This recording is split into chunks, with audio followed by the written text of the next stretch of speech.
तो dear student, यदि आपको 2027 का बोर्ड एग्जाम देना है और अभी तक आपने साइंस में कोई भी चैप्टर एकदम अच्छे से नहीं पढ़ा है, यदि आपने साइंस में किसी भी चैप्टर का नोट्स नहीं बनाया है, तो अब आपको डरने की कोई आवश्यकता नहीं, क्योंकि आज से मैं आपको पूरे साइंस का फ्री पीडीएफ नोट्स दूंगा और मोस्ट इंपोर्टेंट क्वेश्चन के साथ दूंगा। यदि आप इन सभी नोट्स को याद कर लेते हैं तो साइंस में 95 प्लस लाना कोई नहीं हो सकता है, क्योंकि ये जो भी नोट्स बनाया है मैंने लगातार 5 साल से जो भी प्रश्न पूछे गए हैं उसको लेकर बनाया है और चैप्टर के हर मोस्ट इंपोर्टेंट टॉपिक को इसमें ऐड किया है। ठीक है, तो आपको डरने की आवश्यकता नहीं है। ये आप इसको अपने कॉपी पर लिख कर या कॉपी पर नहीं लिख जाते हैं तो मैं इसका पीडीएफ आपको दे दूंगा फ्री में। मैं इसको खुद अपने हाथ से लिखकर प्रिंट किया हूं, देख सकते हो सभी मोस्ट इंपोर्टेंट क्वेश्चन इसमें है, जितने मोस्ट इंपोर्टेंट सब है और शॉर्ट्स नोट्स है इसमें। ये आपका क्या है, चैप्टर 1 का एकदम शॉर्ट्स नोट है, एक कदम बाबू टिक के साथ सब कुछ लिखा है। यदि आपने इसको एक बार पढ़ लेंगे तो वादा करते हैं आपसे एक भी प्रश्न आपसे नहीं छूट जाएगा। मोस्ट इंपोर्टेंट सभी क्वेश्चन इसमें है। और आपका चैप्टर 1 का क्या है बाबू, ये शॉर्ट नोट है। ये चैप्टर 1 का क्या है बाबू, ये आपका चैप्टर 1 का शॉर्ट नोट्स है, जो आप देख सकते हैं best notes for board exam. ठीक है, ये जो भी मैंने बनाया है एकदम बोर्ड एग्जाम के लिए बनाया है। पूरे चैप्टर का आपको दूंगा। ये आपका चैप्टर फर्स्ट का है, रासायनिक अभिक्रिया एवं समीकरण। ठीक है, उसी तरह मैं सभी चैप्टर का दे दूंगा। आपको क्या करना है, बस इसको डाउनलोड कर लेना है। सर इसका पीडीएफ कहाँ मिलेगा, तो आपको इसका पीडीएफ मिलेगा मेरे व्हाट्सअप चैनल पर। ठीक है, उसका नंबर देता हूँ 9554133170। आपको इस पर करना है, व्हाट्सअप करना है और आपको पीडीएफ मिल जाएगी। ठीक है, फ्री में एकदम पीडीएफ दूंगा, कोई टेंशन नहीं लेना है। इस पीडीएफ को देखना है और अपने बोर्ड एग्जाम के अच्छे से तैयारी करना है। यदि आप मेरे चैनल पर बना चैनल को सब्सक्राइब कर लीजिएगा, वीडियो को लाइक और प्यारा सा कमेंट जरूर कीजिएगा कि आपको ये मेरा नोट्स कैसा लगा। ठीक है, चलिए मैं एकदम नोट्स को दिखाता हूँ, एकदम समझाता हूँ, अच्छे समझाऊंगा, कोई दिक्कत नहीं होगा। यदि अभी तक आपने साइंस में थोड़ा सा भी नहीं पढ़ा ना, तो मेरे इस नोट्स को लेकर आप 95 प्लस इसको कर सकते हैं साइंस में। 100% बाबू 95 प्लस से कम नहीं आएगा। ठीक है, चलिए नोट्स को मैं आपको दिखाता हूँ और समझाता हूँ क्या है। ठीक है, पूरे चैप्टर का निचोड़ इस वीडियो में, पूरे चैप्टर का एक चैप्टर एक वीडियो में खत्म हो गया है और इससे बाहर कोई जा ही नहीं सकता है। आपके पूरे बुक का मैंने नोट्स बना दिया। ठीक है, नोट्स बनाने में बहुत तकलीफ होता है बच्चों को, तो मैंने बना दिया है। चलिए इसको मैं आपको बताता हूँ, समझाता हूँ कैसे आपको याद करना है। ठीक है, चलिए आप लोग ध्यान समझिएगा। आपका चैप्टर का नाम है रासायनिक अभिक्रिया एवं समीकरण। आपका चैप्टर क्या नाम है, रासायनिक अभिक्रिया एवं समीकरण। उसका नोट्स मैंने ला चुका है, इसको आप डाउनलोड करके तैयारी कर सकते हैं, इससे बाहर नहीं जाएगा। ठीक है, पूरे बुक का जितने भी टॉपिक है सबको मैंने ऐड कर लिया है, एक भी कुछ छोड़ा नहीं है। ठीक है, तो सबसे पहला आपका क्या है, सबसे पहला आपका है रासायनिक अभिक्रिया। ठीक है, इसमें पहला चैप्टर का नाम है आपका रासायनिक अभिक्रिया और समीकरण। तो आपके बोर्ड एग्जाम में बहुत रुक जाता है कि रासायनिक अभिक्रिया किसे कहते हैं, तो उसका परिभाषा में लिखा है कि जब एक या एक से अधिक पदार्थ आपस में क्रिया करके नए गुणधर्म, देखिए इसको मैंने हाईलाइट किया। ठीक है, नए गुणधर्म वाले नए पदार्थ का निर्माण करते हैं तो उसे रासायनिक अभिक्रिया कहते हैं। ठीक है, समझ रहे ना। जैसे मान लीजिए मैं आपको सुनाता हूँ, ये एक और कह रहा है। ठीक है, जैसे मान ध्यान समझिए, जैसे मान लीजिए दो तत्व है, दो अभिकारक है A प्लस B, ये मिलकर क्या बना दिए, C बना दिए। ठीक है, तो ये क्या हो गए कि जब दो या दो से अधिक पदार्थ मिलकर कोई पदार्थ नए गुणधर्म वाले, कौन लोग नए गुणधर्म वाले पदार्थ बनाते हैं तो उसे क्या बोलते हैं, रासायनिक अभिक्रिया बोलते हैं। ठीक है, अब इसमें समझना, आपको इसमें दो चीज समझना है। कोई भी रासायनिक अभिक्रिया चीज होती है तो उसमें दो चीज रहते हैं, पहला अभिकारक और दूसरा उत्पाद। ठीक है, तो जो ध्यान समझिएगा, जो अभिक्रिया में भाग लेते हैं, ठीक है, जैसे A और B अभिक्रिया में भाग लिया ना, इनसे ही तो C बना है, इनसे ही तो C बना है ना, तो जो अभिक्रिया में भाग लेते हैं उनको बोलते हैं अभिकारक, और जो अभिक्रिया के दौरान प्राप्त होते हैं उनको बोलते हैं उत्पाद। ठीक है, तो वही मैंने परिभाषा लिखा है कि वे पदार्थ जो रासायनिक अभिक्रिया में भाग लेते हैं, ठीक है, जो समीकरण के बाएं पक्ष में कहते हैं। देखिए ये हो गया दायां पक्ष, सॉरी ये बायां पक्ष हो गया, ये हो गया दायां पक्ष। ठीक है, ये हो गया बायां पक्ष, ये हो गया दायां पक्ष। ठीक है, तो अभिकारक को हम लोग समीकरण के बाएं पक्ष में लिखते हैं। ठीक है, और उत्पाद क्या होता है, रासायनिक अभिक्रिया के फलस्वरूप बनने वाले नए पदार्थ, जिसको हम समीकरण के दाएं पक्ष में लिख। देखिए नोट्स को कितना बेहतरीन लेवल से बनाया गया है। यदि कोई भी बच्चा इसको फर्स्ट बार में पढ़ेगा ना तो उसको एकदम याद हो जाएगा, इस तरह मैंने बनाया है। ठीक है, तो आपको पूरी वीडियो को अंत तक जरूर देखना है। मैं मोस्ट इंपोर्टेंट क्वेश्चन इसमें ऐड किया हूं और मोस्ट टॉपिक भी ऐड किया हूं, आपको वीडियो को थोड़ा सा स्किप नहीं करना है। ठीक है, तो यहाँ तक आपको समझ में आ गया होगा कि रासायनिक अभिक्रिया किसे कहते हैं, और रासायनिक अभिक्रिया में दो चीज होती है, पहला अभिकारक, दूसरा उत्पाद। ठीक है, जिसमें अभिकारक क्या होते हैं, समीकरण के बाएं पक्ष में जाते हैं, उत्पाद क्या होते हैं, समीकरण के दाएं तरफ लिखे जाते हैं। अभिकारक क्या होते हैं, वे पदार्थ जो रासायनिक अभिक्रिया में भाग लेते हैं उन्हें अभिकारक बोलते हैं, और जो क्रिया के फलस्वरूप प्राप्त होते हैं उन्हें बोलते हैं उत्पाद। ठीक है, यहाँ तक आपको क्लियर होगा। अब हम लोग बढ़ेंगे अगले प्रश्न पर। अगला टॉपिक है दैनिक जीवन में रासायनिक अभिक्रिया के उदाहरण। ठीक है, दैनिक जीवन में रासायनिक अभिक्रिया का उदाहरण उसको हम लोग देख लेते हैं। पहला क्या है, भोजन का पाचन। पहला क्या है, भोजन का पाचन। रासायनिक अभिक्रिया का उदाहरण है, पहला भोजन के पाचन, दूसरा श्वसन, तीसरा लोहे पर जंग लगना, ये भी रासायनिक अभिक्रिया है। ठीक है, चौथा क्या है, दूध से दही बनना, ये भी सब क्या है, रासायनिक अभिक्रिया के उदाहरण है, ये आपको याद रखना है। ठीक है, अब हम लोग बढ़ते हैं आगे। ठीक है, जैसे मान लो भोजन का पाचन होता है तो हमारे पेट में जो क्या होती है, एंजाइम होते हैं, वो आपस में क्रिया करके भोजन क्या करते हैं, पचा देते हैं। ठीक है, ये सब आपको पता है। ठीक है, जैसे लोहे में जंग लगता है तो जब हम लोग कोई लोहे की वस्तु को किसी नमी में रखते हैं या हवा का लगता है तो उसमें जंग लग जाता है, तो क्या होता है, उसमें रासायनिक अभिक्रिया के कारण ये सब होते हैं। ठीक है, दूध से दही बनना, ये भी जानते हैं रासायनिक अभिक्रिया। ठीक है, अब हम लोग बढ़ते हैं रासायनिक अभिक्रिया की पहचान। जैसे हमको पता करना हो कि रासायनिक अभिक्रिया हुई है या नहीं हुई है तो उसको कैसे पहचानेंगे, मैं आपको बता रहा हूँ। ठीक है, आता है कभी कभी कि रासायनिक अभिक्रिया की पहचान कैसे की जाती है, 4 नंबर में आता है, 2 नंबर में आता है, तो आपको ये याद रखना है, एकदम बोर्ड एग्जाम के लिए इंपॉर्टेंट है। ठीक है, रासायनिक अभिक्रिया की पहचान कैसे करते हैं। पहला है, किसी भी अभिक्रिया में निम्नलिखित में से कोई भी परिवर्तन देखा जा सकता है। ठीक है, जो भी मैंने लिखा है उसमें से यदि कोई भी आपको चीज दिखाई दे रही है तो समझ जाएगा क्या हुआ है, अभिक्रिया हो गई है। ठीक है, पहला है अवस्था में परिवर्तन। क्या हुआ है, अवस्था में परिवर्तन। मान लीजिए कोई वस्तु पहले ठोस था, ठीक है, और हमने उसमें अभिक्रिया कराई और किसी मतलब द्रव बदल गया, तो हमको पता चलेगा कि अभिक्रिया क्या हुई है, पूर्ण हो गई है। ठीक है, तो अवस्था में परिवर्तन होता है तो भी हमको पता चल जाता है कि क्या है, रासायनिक अभिक्रिया हो गया है। ठीक है, पहला है रंग में परिवर्तन। ठीक है, मान लीजिए पहले वो रेड कलर का था और हमने अभिक्रिया कराया तो किसी दूसरे कलर का हो गया, तभी हम क्या करेंगे, अभिक्रिया की पहचान कर लेंगे। ठीक है, रंग में परिवर्तन होने के कारण क्या होता है, अभिक्रिया की पहचान हो जाती है। तीसरा क्या है, गैस का उत्सर्जन होता है। ठीक है, जैसे मान लीजिए हम किसी को अभिक्रिया करा रहे हैं तो उसमें कुछ गैस निकल रही है बाहर, तो क्या हो जाएगा, अभिक्रिया की पहचान हो जाएगी। ठीक है, चौथा है ताप में परिवर्तन। बहुत बच्चों को ताप में परिवर्तन समझ नहीं आता है, सर इसका मतलब क्या है। जैसे मान लीजिए आप कोई बीकर लिए, ठीक है, अब मान लीजिए आप बीकर ले लिए, अब बीकर में कुछ पदार्थ क्या कर दिए, मिला दिए। ठीक है, अब उसको क्या किए, जैसे मान लीजिए पदार्थ पानी, जैसे मान लीजिए पानी है, पानी में आपने कोई केमिकल मिला दिया। ठीक है, जैसे आप इसमें केमिकल मिलाएंगे तो बीकर क्या होगा, यदि बीकर और ठंडा हो जाएगा तो ताप में परिवर्तन हो गया। अगर बीकर खूब ज्यादा गर्म हो गया तभी भी ताप में परिवर्तन हो गया, तो हम पहचान लेंगे क्या कि अभिक्रिया हो गई है। ठीक है, जैसे मान लीजिए हमने पानी में कुछ केमिकल मिला दिया और हमने देखा जब बीकर को छुआ तो बीकर क्या हुआ था, एकदम गर्म हो गया था, तो इसका मतलब हम क्या पहचान लेंगे कि अभिक्रिया हो चुकी है, क्योंकि ताप में क्या हुआ है, परिवर्तन हो गया। ठीक है, तो इस तरह क्या कर सकते हैं, अभिक्रिया की पहचान कर सकते हैं कि अभिक्रिया हुई है कि नहीं हुई। ठीक है, अभिक्रिया की पहचान कितने तरह से, 4 तरीके से होता है, अवस्था में परिवर्तन, रंग में परिवर्तन, गैस का उत्सर्जन और तापमान में परिवर्तन। ठीक है, इतना आपको हो गया। ठीक है, इतना देखिए ना, नोट्स को एकदम डिटेल्स में बनाया है मैंने, शॉर्ट में नहीं बनाया, एकदम डिटेल्स बनाया है। यदि आपने इसको डाउनलोड करके रख लिया और याद कर लिया तो चैप्टर 1 से कोई प्रश्न बाहर नहीं जाएगा, 100% है। ठीक है, तो अब बढ़ते हैं आगे। अगला क्या है, रासायनिक समीकरण। ठीक है, अब सबसे पहले आपको जान देखिए, रासायनिक अभिक्रिया तो हमने पढ़ लिया, आपका चैप्टर क्या नाम था, रासायनिक अभिक्रिया और समीकरण।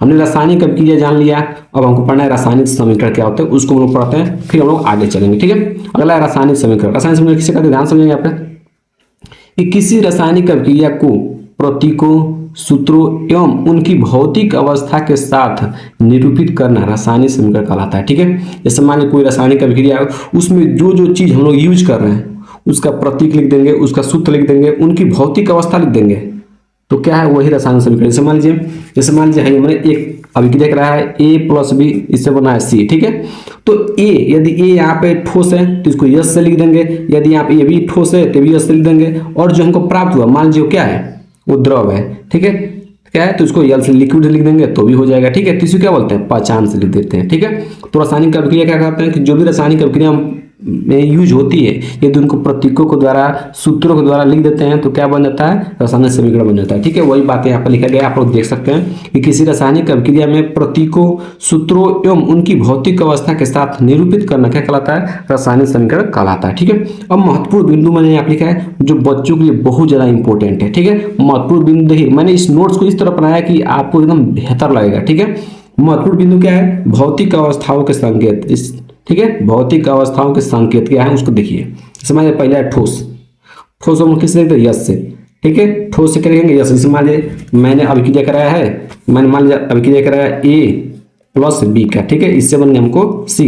तो यहाँ पे लिखेंगे ए क्या है, ठोस है, तो यहाँ पे नीचे यस लिख देंगे, ठीक है। यहाँ बी मान लीजिए ठोस है, तो इसके नीचे यस लिख देंगे, जिससे पहचान हो जाएगा क्या कि जो ए हमने पदार्थ लिया है वो ठोस है, ठीक है, सॉलिड है, तो इसको यस लिख दे, ठीक है। और जो मान लीजिए मिला है, हमको क्या मिला, द्रव मिला है, तो इसके नीचे क्या लिख देंगे, यल लिख देंगे, तो जिससे पता चल जाएगा कि जो बना है वो लिक्विड है, ठीक है।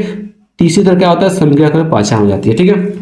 और लिक्विड द्रव किसे लिखते हैं, यल से, गैस को किसे लिखते हैं, जी से, और जलीय विलयन को एक्यूस लिखते हैं, जिसको एक्वस सॉल्यूशन बोलते हैं, क्या बोलते हैं, एक्वस सॉल्यूशन, ठीक है। कहीं कहीं आपने देखा होगा कि जब भी समीकरण लिखा जाता है तो वहाँ पे एक्यू लिखा जाता है, तो बच्चे समझ नहीं पाते हैं कि क्या है। तो आपको आशय आता है ना कि जब भी कहीं एक्यू लिखा मिले रासायनिक समीकरण में, तो समझना क्या है, वो जलीय विलयन है, ठीक है। तो इस तरह आपको मैंने रासायनिक समीकरण के बारे में बता दिया है। अब हम चलेंगे इसके और अगले मोस्ट इंपोर्टेंट टॉपिक की तरफ, कि अगला आपका टॉपिक क्या है उसको हम लोग देखते हैं, ठीक है। अब हमको अगला टॉपिक पढ़ना है बाबू। अब आप देखना, आपको अगला टॉपिक क्या पढ़ना है, आपको अगला टॉपिक पढ़ना है संतुलित रासायनिक समीकरण। मोस्ट इंपोर्टेंट टॉपिक है वाला, संतुलित रासायनिक समीकरण क्या होते हैं, ठीक है। आपको क्या पढ़ना है, संतुलित रासायनिक समीकरण क्या होते हैं, उसके बारे में आपको डिटेल्स में पढ़ना है। चलिए उसके बारे में हम लोग जानते हैं कि संतुलित रासायनिक समीकरण क्या होते हैं, ठीक है। यहाँ देखिए आप लोग क्या होते हैं, ध्यान समझिएगा कि संतुलित संरचना क्या होते हैं कि द्रव्यमान संरक्षण के नियम के अनुसार। मोस्ट इंपोर्टेंट टॉपिक मैं पहले बता रहा हूँ, आता है डायरेक्ट एग्जाम में कि द्रव्यमान संरक्षण का नियम क्या होता है उसे लिखिए। तो आपको डायरेक्ट मैंने लिख दिया है, उसका आपको लिखा, ठीक है। देखिए कैसे लिखें, ध्यान समझिएगा। द्रव्यमान संरक्षण के नियम के अनुसार किसी भी रासायनिक अभिक्रिया में, किसी भी रासायनिक अभिक्रिया में द्रव्यमान को न तो निर्माण किया जा सकता है और न ही विनाश किया जा सकता है।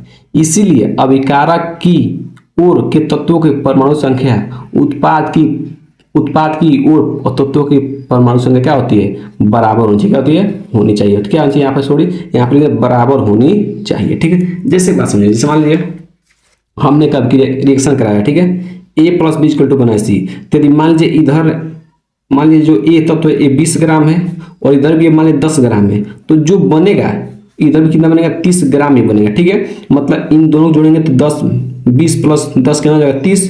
तो इधर भी जो उत्पाद बनेगा वो भी 30 ग्राम का ही बनेगा, ठीक है। इसका मतलब यही है, द्रव्यमान संरक्षण क्या कहता है कि अभिक्रिया के दौरान न तो हम क्या कर सकते हैं, द्रव्यमान का तो नष्ट कर सकते हैं, न तो बना सकते हैं। ये नहीं कि हमने अभिक्रिया कराया तो हमने 30 ग्राम पदार्थ लिया था और जब उससे उत्पाद बना तो 35 ग्राम हो जाएगा, ऐसा नहीं है, ठीक है। मतलब इधर जितना परमाणु संख्या होगी अभिकारक की तरफ, उत्पाद की तरफ भी परमाणु संख्या उतना ही होगी। इसको आपको याद रखना है। द्रव्यमान को हम लोग बना सकते हैं, नहीं तो मिटा सकते हैं।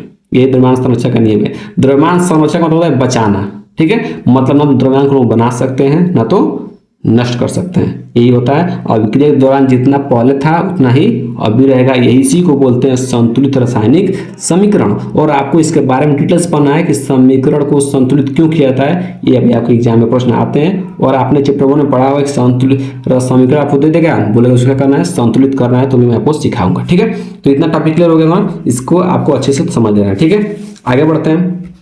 आगे हम लोग क्या बढ़ते हैं, अगला पॉइंट क्या है कि समीकरण को संतुलित करने की विधि को हीट एंड ट्रायल मेथड कहा जाता है। बहुत बार एग्जाम में पूछा जाता है, शॉर्ट में एक नंबर पूछा जाता है कि समीकरण को संतुलित करने के लिए किस मेथड का उपयोग किया जाता है, तो हीट एंड ट्रायल मेथड, ठीक है। इसको आपको याद रखना है, एक नंबर के लिए तैयार करना है, ठीक है। अगला प्रश्न बढ़ते हैं कि असंतुलित समीकरण का उदाहरण, ठीक है। यहाँ पे देखिए जो मैंने यहाँ पे लिखा है, जो यहाँ पे कोष्टक में लिखा है, ये आपका असंतुलित रासायनिक समीकरण है, मतलब संतुलित नहीं है, ठीक है। मतलब इधर परमाणु संख्या कुछ अलग है, इधर परमाणु संख्या कुछ अलग है, इधर का द्रव्यमान कुछ अलग है, इधर द्रव्यमान कुछ अलग है। तो ये वाला जो समीकरण लिखा है ये आपके एग्जाम में आएगा, तो इसको आपको संतुलित करना होगा, ठीक है। जैसे Fe मतलब आयरन, लोहा, ठीक है। देखिए यस का मतलब क्या है बताइए, अभी मैंने बताया कि यस मतलब क्या है, सॉलिड है, क्या है बाबू, सॉलिड है। प्लस H2O यहाँ पे जी लिखा है, इसका मतलब क्या है, गैसीय अवस्था में। जो आपका जल है किसमें है, क्या है बाबू, गैसीय अवस्था में। मैंने बताया कि जहां भी यस लिखा रहेगा तो सॉलिड और जी लिखा रहेगा तो गैस, ठीक है। फिर जो यहाँ पे Fe3O4 है ये आपका सॉलिड अवस्था में है, और यहाँ पे जो H2 है हाइड्रोजन गैस है वो किस अवस्था में, गैस में है, ठीक है। तो यहाँ पर क्या है, संतुलित असंतुलित रासायनिक समीकरण। क्यों, देखिए यहाँ पर ऑक्सीजन यहाँ पर कितना 1 है, लेकिन यहाँ पर ऑक्सीजन कितना है 4 है, तो यहाँ पर असंतुलित हो गया कि नहीं हो गया, ठीक है। तो इसको क्या करें हम लोग, इसको संतुलित करते हैं, क्या करते हैं, संतुलित। अब यहाँ पर जो नीचे लिखे हैं हमने, ये संतुलित रासायनिक समीकरण लिखा है, ठीक है। इसमें क्या ध्यान समझो, यहाँ पे किया गया है, यहाँ पर 3Fe मतलब आयरन को 3 गुना किया गया है। फिर यहाँ पर 4H2O, ठीक है, यहाँ पे देख सकते हैं आप, ये वाला जो समीकरण क्या है, संतुलित है। अब आपको संतुलित कैसे करना है, सर हमको संतुलित कैसे करना है, मैं आपको एक वीडियो में समझा दूंगा, टेंशन नहीं है, एकदम आसान विधि समझाऊंगा, दुनिया को भी समीकरण आ जाएगा, आप उसको एकदम आसानी से सॉल्व कर सकते हैं, उसको संतुलित कर सकते हैं। ठीक है, चलिए आगे बढ़ते हैं। आगे बढ़ते हैं, रासायनिक अभिक्रियाओं के प्रकार, most important topic, most important topic यहाँ से आगे बोर्ड एग्जाम में हर साल इससे प्रश्न आता है कि इस समीकरण को संतुलित कैसे करते हैं। ठीक है, ये हर बार बोर्ड एग्जाम में आते हैं, तो आपको इसको जरूर से जरूर तैयारी करना है। ठीक है, पहला क्या है आपको टॉपिक क्या है, रासायनिक अभिक्रिया के प्रकार। ठीक है, यह सेक्शन बोर्ड एग्जाम के लिए सबसे ज्यादा महत्वपूर्ण है, यहाँ पे लिखा भी गया है, यहाँ पे लिखा भी है मैंने कि यह सेक्शन क्या है, बोर्ड एग्जाम के लिए सबसे इंपॉर्टेंट है, इसको आपको जरूर से जरूर तैयार करना है। पहला है संयोजन अभिक्रिया, बार बार बोर्ड एग्जाम कहता है वेरी वेरी मोस्ट इंपॉर्टेंट, इसको कर लीजिए। ठीक है, वेरी वेरी मोस्ट इंपॉर्टेंट आप इसको कर लीजिए, ये वाला प्रश्न आपके बोर्ड एग्जाम में आएगा। संयोजन अभिक्रिया किसे कहते हैं, या संयोजन अभिक्रिया पर क्या लिखिए बाबू, टिप्पणी लिखिए, आपके बोर्ड एग्जाम में आएगा। ठीक है, चलिए इसको हम लोग देखते हैं। ठीक है, क्या इसका परिभाषा क्या है कि ऐसी अभिक्रिया जिसमें दो या दो से अधिक, ऐसी अभिक्रिया जिसमें दो या दो से अधिक अभिकारक, अभिकारक कहाँ लिखते हैं बताइए, अभिकारक को हम लोग समीकरण के बाएं तरफ लिखते हैं। ठीक है, अभिकारक क्या होते हैं, जो समीकरण में भाग लेते हैं, बहुत अच्छा, मिलकर एकल उत्पाद का, एक या एकल उत्पाद का निर्माण करते हैं, उन्हें लोग संयोजन अभिक्रिया करते हैं। ध्यान समझिएगा, सामान्य सूत्र क्या होता है, ए प्लस बी, यहाँ को पदार्थ है, यहाँ कितने पदार्थ हैं, दो पदार्थ हैं, ए अलग पदार्थ है, बी अलग पदार्थ है, जब इन्होंने मिला तो एकल उत्पाद मतलब ए बी बना दिया, एक पदार्थ बना दिया। ठीक है, यहाँ पे दो पदार्थ है और मिलकर क्या बना दिए, एकल पदार्थ का निर्माण कर दिए। ठीक है, तो ये क्या आपका संयोजन अभिक्रिया हो गया। वही तो परिभाषा कहा था कि दो या दो से अधिक अभिकारक मिलकर एकल उत्पाद का निर्माण करते हैं, उन्हें बोलते हैं संयोजन अभिक्रिया। ठीक है, यहाँ पे सामान्य सूत्र दिखाई दे दिया। ठीक है, अब इससे नीचे कुछ उदाहरण लिखेंगे, उसको ध्यान समझिएगा। मोस्ट इंपोर्टेंट उदाहरण कोयले का दहन आता है एक नंबर में, कि कोयले के दहन का उदाहरण से समझाइए। ठीक है, तो कोयला, सी मतलब कार्बन, जो कोयला होता है वो कार्बन का अपर रूप होता है, तो इसलिए इसको सी से लिखते हैं। कार्बन किस अवस्था में, सॉलिड अवस्था में, ठीक है, ठोस अवस्था में। ये किससे क्रिया करता है, ऑक्सीजन से क्रिया करता है, तो क्या बनता है, कार्बन डाइऑक्साइड। ठीक है, तो कोयले के दहन। ठीक है, एक कोयले के दहन में क्या है, एग्जाम्पल याद रखना है, मोस्ट इंपोर्टेंट है। अगला उदाहरण है जल का निर्माण। और जल का निर्माण कैसे करते हैं, ये तो आपने छोटे क्लास में पढ़ा होगा, जल का निर्माण। ठीक है, यहाँ पर H2 मतलब हाइड्रोजन गैस किससे क्रिया करता है, ऑक्सीजन से क्रिया करता है, O2 से, तो क्या बनता है आपका, जल बनता है। ठीक है, और यहाँ पे जो दो लगाए गए हो ना, क्यों लगाए गए हैं, क्यों लगाए गए हैं, ताकि समीकरण क्या हो जाए, संतुलित हो जाए। ठीक है, क्योंकि जो भी आप इस चैप्टर में जो भी समीकरण पढ़ेंगे वो सब संतुलित ही समीकरण पढ़ेंगे, आगे जो भी समीकरण पढ़ेंगे वो सब संतुलित ही पढ़ेंगे, और संतुलित समीकरण का नामो निशान नहीं होगा। क्यों, क्योंकि कहा गया है कि द्रव्यमान को तो नष्ट किया जा सकता है, ना तो बना सकते हैं। ठीक है, तो आपको कोई भी समीकरण लिखना होगा तो आप समीकरण को संतुलित ही करके लिखिएगा, तभी बोर्ड एग्जाम में आपको नंबर मिलेगा। ठीक है, अगला एग्जाम्पल क्या है, बिना बुझा हुआ चूना और जल की क्रिया। बिना बुझा हुआ चूना क्रिया किससे कराते हैं, जल की क्रिया कराते हैं। देखिए क्या बनता है। ठीक है, CaO मतलब बिना बुझा हुआ चूना, याद है, सब सूत्र याद रखना आपको। CaO जो सॉलिड अवस्था में, जिसको हम बोलते हैं बिना बुझा हुआ चूना। मान लीजिए आपको एग्जाम में आ जाएगा बिना बुझा हुआ चूना का सूत्र लिखिए, तो आपको ये लिख देना है। ठीक है, फिर किससे क्रिया करता है, जल से क्रिया करता है। ठीक है, तो क्या बनता है, कैल्शियम हाइड्रोक्साइड बनता है, मतलब CaOH2 का होल ट्वाइस बनता है, जो किस अवस्था में, AQ मतलब क्या, अभी बताया, AQ मतलब जलीय विलयन, AQ मतलब एक्वस सॉल्यूशन, मतलब जलीय विलयन, जिसको हम बोलते हैं बुझा हुआ चूना। ठीक है, क्या बोलते हैं, बुझा हुआ चूना। देखिए, बिना बुझा हुआ चूना का सूत्र होता है ये, और बुझा हुआ चूना सूत्र होता है ये, जिसको याद रखना है। ठीक है, प्लस साथ में क्या निकलता है, उष्मा निकलता है। देखिए, जब आप लोग घर रंगने के लिए जब उसमें चूना डालते हैं तो उसमें से कुछ क्या रहता है, उष्मा बाहर निकलती है, कुछ उसमें गुड़गुड़ होता है ना। ठीक है, बुलबुला टाइप का निकलता है, तो क्या उष्मा निकलती है बाहर। ठीक है, तो इतना समझ गया ना। और बढ़ते हैं अगले अभिक्रिया की तरफ। आशा करते हैं आपको संयोजन अभिक्रिया एकदम अच्छे से क्लियर हो गया हो। ठीक है, अगला क्या है, वियोजन या अपघटन अभिक्रिया। अगला क्या है वो, वियोजन या अपघटन अभिक्रिया। ठीक है, इसको क्या बोलते हैं, ऐसी अभिक्रिया जिसमें एक, ठीक है ना, ऐसी अभिक्रिया जिसमें एक एकल अभिकारक, यहाँ पे एक काट दीजिएगा। ठीक है, लिखिएगा एकल अभिकारक टूटकर दो या दो से अधिक छोटे उत्पादों में बदल जाता है, यह संयोजन अभिक्रिया के विपरीत होता है। पहले मतलब वियोजन मतलब क्या होता है, वियोजन मतलब होता है टूटना। वियोजन मतलब क्या होता है, वो वियोजन मतलब क्या होता है, टूटना। ठीक है, जैसे मान लीजिए क्या होता है, ध्यान समझिएगा यहाँ पे, वियोजन मतलब क्या होता है, वो टूटना। ठीक है, जैसे क्या होगा, ध्यान समझिए। जैसे मान लीजिए पहले क्या थे बाबू, जैसे मान लीजिए AB क्या था, कोई पदार्थ था। ठीक है, जब इसे अभिक्रिया कराया तो A प्लस B बन गया, क्या बन गया, B, मतलब पहले एक था और टूट क्या बन गया, दो बन गए, ठीक है। इसको क्या बोलते हैं, वियोजन अभिक्रिया। वियोजन मतलब होता है टूटना, ठीक है। देखिए संयोजन क्या था कि दो मिलकर एक बना रहे थे, और यहाँ पे वियोजन क्या होता है, उल्टा होता है। यहाँ पे दो या दो से अधिक मिलकर क्या बनाएंगे, एकल उत्पाद बनाएंगे, ठीक है।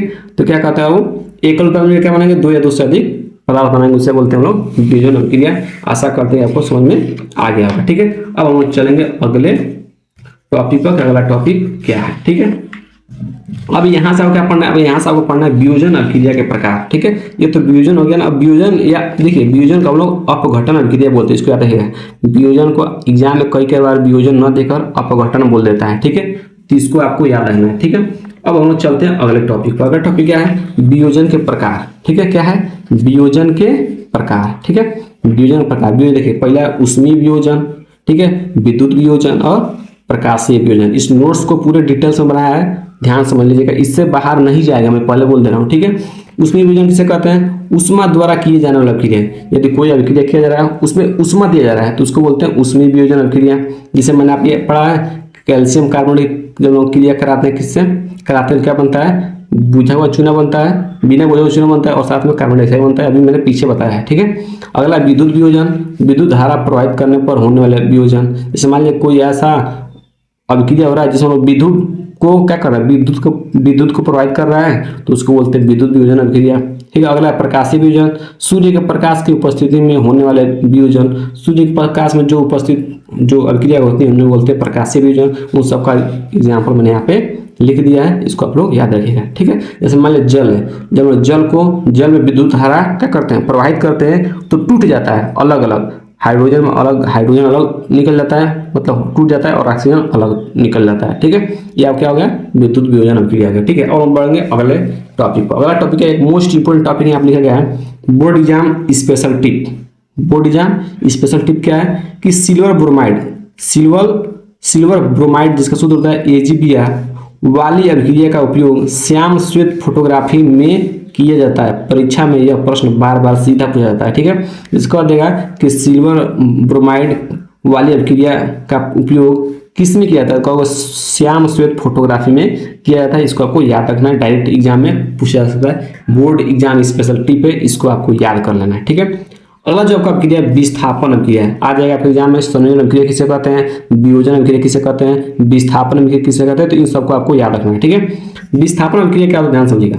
विस्थापन अभिक्रिया होता है, जैसे मान लीजिए ऐसी अभिक्रिया जिसमें अधिक क्रियाशील तत्व कम क्रियाशील तत्व को उसके यौगिक से विस्थापित या मतलब हटा देता है, उसे बोलते हैं विस्थापन अभिक्रिया। एक बार ध्यान से पढ़िएगा कि ऐसी अभिक्रिया जिसमें अधिक क्रियाशील तत्व कम क्रियाशील तत्व को अब उसके यौगिक से क्या करता है, हटा देता है, उसे क्या बोलते हैं, विस्थापन अभिक्रिया बोलते हैं। ध्यान समझिए। जैसे मान लीजिए एक इसका सामान्य सूत्र ध्यान समझिए। जैसे मान लीजिए A प्लस BC, ठीक है। जैसे A और BC आपस में क्रिया की है, यहाँ क्या बन गया, AC प्लस BC, ठीक है। ध्यान समझिएगा, यहाँ पे जो यहाँ पर A था वो B से अधिक क्रियाशील था, जिसने क्या किया, B को इसके स्थान से उठाकर इसको बाहर भेज दिया है और जाकर C के साथ क्या हो गया, चिपक गया है, ठीक है। तो ये होता है कि जो अधिक क्रियाशील तत्व होगा वो कम क्रियाशील तत्व का है उसका स्थान से हटा देगा और उसके साथ जाकर क्या करेगा, खुद बैठ जाएगा, तो उसको बोलते हैं विस्थापन अभिक्रिया, ठीक है। इसका उदाहरण क्या है कि जब लोहे की कील को कॉपर सल्फेट के नीले घोल में डाला जाता है तो वह घोल रंग का हरा हो जाता है, ठीक है।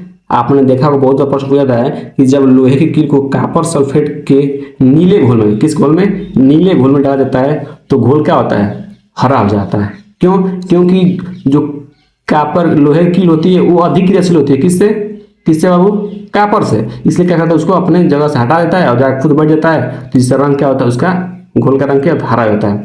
वही मैंने नीचे उसका समीकरण लिखा है कि जब आयरन कॉपर सल्फेट, इसको क्या पढ़ते हैं, कॉपर सल्फेट, जो जली विलयन है जिसका रंग नीला है, ठीक है, जब क्रिया करते हैं तो क्या होता है, फेरस सल्फेट बन जाता है। मतलब एक कॉपर कम क्रियाशील है तो ये अधिक क्रियाशील इसको हटा देता है और इसी जगह जाकर बैठ जाता है, कॉपर बाहर निकलता है। जैसे कॉपर बाहर निकलता है तो जो पहले जली विलयन था उसका रंग नीला था तो अब क्या होता है, हरा हो जाता है, ठीक है। तो ये आपका सूत्र हो गया, ठीक है।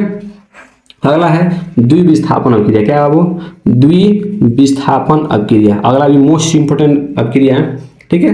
द्विविस्थापन अभिक्रिया ऐसी अभिक्रिया जिसमें अभिकारकों के बीच आयनों का आदान प्रदान होता है। ऐसी अभिक्रिया जिसमें अभिकारकों के बीच क्या होता है, आयनों का आदान प्रदान होता है, उसे क्या बोलते हैं, द्विविस्थापन अभिक्रिया बोलते हैं। एकदम शॉर्ट्स में परिभाषा लिखा गया है, इससे आपको लॉन्ग नहीं लिखना, मैं पहले बता रहा हूँ। लॉन्ग लिखने से नंबर नहीं मिलता है, सटीक लिखने से नंबर मिलता है, भी याद रखिएगा, ठीक है।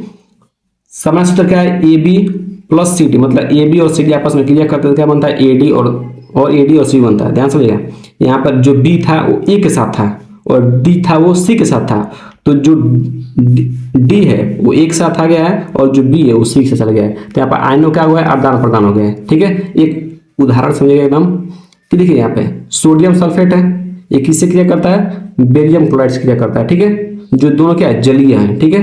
तो क्या होता है, सल्फेट बेरियम के पास यहाँ क्या होता है कि जो यहाँ पे जो क्लोरीन है, क्लोराइड है, वो सोडियम से चला जाता है और जो सल्फेट है वो इसके साथ आ जाता है, ठीक है। तो आयनों का आदान प्रदान है, ये यहाँ पे चला गया और एक कहाँ आ गया, यहाँ पर आ गया, ये आप लोग देख सकते हैं यहाँ पे, ठीक है। तो आयनों का जब आदान प्रदान होता है तो क्या बनता है, वहां से क्या मिलता है आपको, द्विविस्थापन अभिक्रिया का जन्म होता है, ठीक है। तो अभी तक हमने क्या पढ़ा है, रासायनिक अभिक्रिया में 4 तरह से पढ़े हमने। पहला क्या पढ़े, संयोजन अभिक्रिया, दूसरा वियोजन अभिक्रिया, फिर विस्थापन अभिक्रिया, फिर द्विविस्थापन अभिक्रिया। ये आपको 4 अभिक्रिया याद रखना है और बाकी अभी आगे और याद रखना है। इन चारों से 100% है, 101% चांस है कि एग्जाम में सवाल बनेंगे ही बनेंगे। आप लोग कोई भी साल का पेपर उठा लीजिए, ये वाला सवाल जरूर पूछा गया है, ठीक है। अब अगला आपका है, अगला कुछ और टॉपिक बचा है, उसके बाद चैप्टर क्या हो जाएगा, समाप्त हो जाएगा, ठीक है। अगला टॉपिक क्या है उसका लोग देखिए। अगला टॉपिक है आपका, अगला टॉपिक है अवक्षेपण अभिक्रिया, ठीक है। ये कुछ और अभिक्रिया बचे हैं जिनको आपको तैयार रखना है, अवक्षेपण अभिक्रिया, ठीक है। इस अभिक्रिया में बेरियम सल्फेट का सफेद अवक्षेप बनता है जो पानी में नहीं घुलता है, इसीलिए इसे अवक्षेपण अभिक्रिया कहते हैं, ठीक है। ये आपको याद रखना है, उतना इंपॉर्टेंट नहीं है फिर भी आपको याद रखना है, ठीक है। अब कह रहा है चौथा टॉपिक है आपका, इस चैप्टर का चौथा टॉपिक है ऊर्जा के आधार पर अभिक्रिया, ठीक है। अभी तक हमने 3 टॉपिक पढ़ लिया इसके चैप्टर का और चौथा टॉपिक पढ़ रहे हैं ऊर्जा के आधार पर अभिक्रिया है, ठीक है। पहला क्या है, पहला ऊष्माक्षेपीय अभिक्रिया, most important, very very most important topic आ गया, वेरी वेरी मोस्ट इंपोर्टेंट। ये भी टॉपिक है, डायरेक्ट एग्जाम पूछा गया है, हर बार पूछा जाता है कि ऊष्माक्षेपीय अभिक्रिया किसे कहते हैं और ऊष्माशोषी अभिक्रिया किसे कहते हैं, डायरेक्ट एग्जाम में पूछा जाता है, ठीक है। तो किसे कहते हैं आप, ऊष्माक्षेपी। जिन अभिक्रियाओं में उत्पाद के निर्माण के साथ साथ ऊष्मा भी उत्पन्न होती है उसे क्या बोलते हैं, ऊष्माक्षेपी। मतलब ऐसे अभिक्रिया जिसमें ऊष्मा बाहर निकलती है, ठीक है। आप सीधे याद रख सकते हैं कि ऐसी अभिक्रिया जिसमें ऊष्मा क्या हुआ वो बाहर निकलती है उसे बोलते हैं ऊष्माक्षेपी अभिक्रिया, ठीक है। जैसे यहाँ पर CH4 जिसको बोलते हैं मीथेन, जब ऑक्सीजन क्रिया करता है क्या बनता है, कार्बन डाइऑक्साइड बनता है और साथ में जल बनता है और ऊर्जा बाहर निकलती है। तो जब ऊर्जा बाहर निकलती है, जिस अभिक्रिया में ऊर्जा बाहर निकलती है उसे ऊष्माक्षेपी अभिक्रिया बोलते हैं, ठीक है। अगला है ऊष्माशोषी अभिक्रिया। ऊष्माशोषी अभिक्रिया किसे कहते हैं कि जिन अभिक्रियाओं में अभिकारकों को तोड़ने के लिए ऊर्जा अवशोषित होती है, मतलब ऐसी अभिक्रिया जिसमें ऊर्जा को देनी पड़ती है, ऐसी अभिक्रिया जिसमें हम लोग ऊर्जा अपने ओर से देते हैं, मतलब अपने ओर से देते हैं, उसे क्या बोलते हैं, ऊष्माशोषी अभिक्रिया कहते हैं, ठीक है। मतलब जिसमें अभिकारकों को तोड़ने के लिए ऊर्जा देनी पड़ती है उसे क्या बोलते हैं, ऊष्माशोषी अभिक्रिया बोलते हैं। ये आपको 2 क्या हुआ टॉपिक क्लियर हो गया, ठीक है। आशा करते हैं कि ऊष्माक्षेपी और ऊष्माशोषी दोनों क्लियर हो गया। ये दोनों को दोनों मोस्ट इंपोर्टेंट मैं बता दे रहा हूँ, ठीक है। इसको आपको तैयार कर लेना है। अगला अभिक्रिया है अपचयन अभिक्रिया। अगला टॉपिक क्या है, उपचयन एवं अपचयन अभिक्रिया, ठीक है, जिसको हम बोलते हैं रिडॉक्स अभिक्रिया। मोस्ट इंपोर्टेंट है रिडॉक्स अभिक्रिया, मोस्ट इंपोर्टेंट है रिडॉक्स अभिक्रिया, ठीक है। उसको जानने से जाने को उपचयन और अपचयन क्या होते हैं, एग्जाम में पूछ जाते हैं, ठीक है।